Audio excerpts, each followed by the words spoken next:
Guys, Soakai, basically Tonga. Roof strap bracing. Each of those is about 6 odd meters long, so you should get a couple of those out of a coil. So there's enough to cover all of that bracing with the tensioners, one in each direction. Just be careful, you will pull the building out of square if you over tighten any of them, so just tweak them up nice and slowly. So there's enough there to cover basically that there. The next thing we have is your hold down bolts. Basically, as per the plan, basically one screw bolt with per washer, around about every 1200 around the outside of the building, specifically on each side of an opening, as well as your braces. You have a brace plan attached, so as a PDF. Basically, as much as it's indicating that these are no hold down required, I'd like you to put a hold down on each end of the jib brace. Basically, that will be one of these, one of the washers, and one of the screw bolts, basically on each of the jib braces, as well as various locations on the walls, about every 1200 centres, and either side of an opening. There is 100 of those, so there's more than enough of that for you there. These are the cyclone ties, or twist ties. Basically follow the uplift plan. You'll see them marked as a B. Basically, as per the plan, wherever there's a B, we want one of these. There are left and rights, so try and even it out through the building. We never quite know which way around you're going to put these. Remember that you'll need to put the trusses on, and then probably these down the side of the building, and then basically your rafter panels, which will sit over the side of the truss. So don't screw these off to the truss until such time as you've got those roof panels on. Screw into the roof panels. Basically use the hex drive. Main reason for the hex drive is when they sit inside the socket, quite magnetic, they'll stay there quite nicely.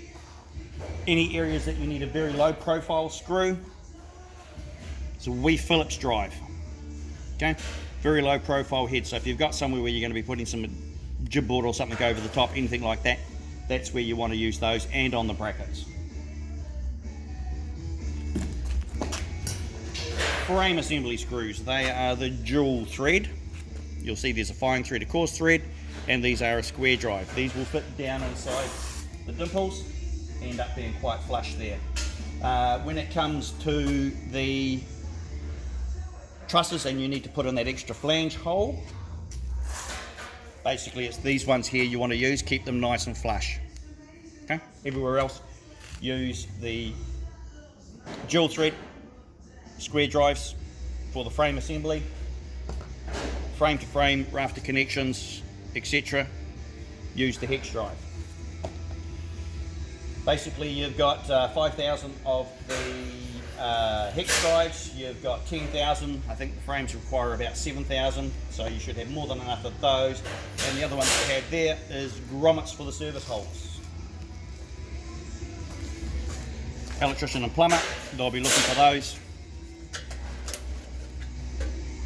Okay.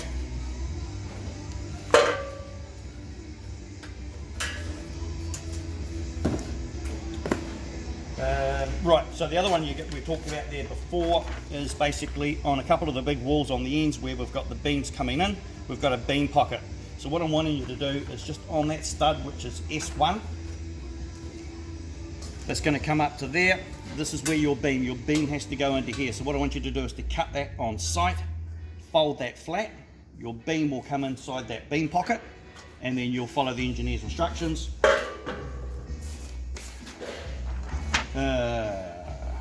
According to this, basically you need 4 of the Tek screws on each side of those, forming that into the beam pocket. Remember that if the beam is CCA treated or has copper based treatment, please use some DPC to go around that. Speaking of which, where is the DPC? Okay. So we'll have some DPC in this bundle as well. So the 35mm timber Tek screws, these are for attaching your 90 by 45 top plate. Remember that on the top of your wall you will need to put DPC, you will put your timber top plate packer, then you will put DPC again, and basically fix these up from the bottom. Your trusses, your truss connections are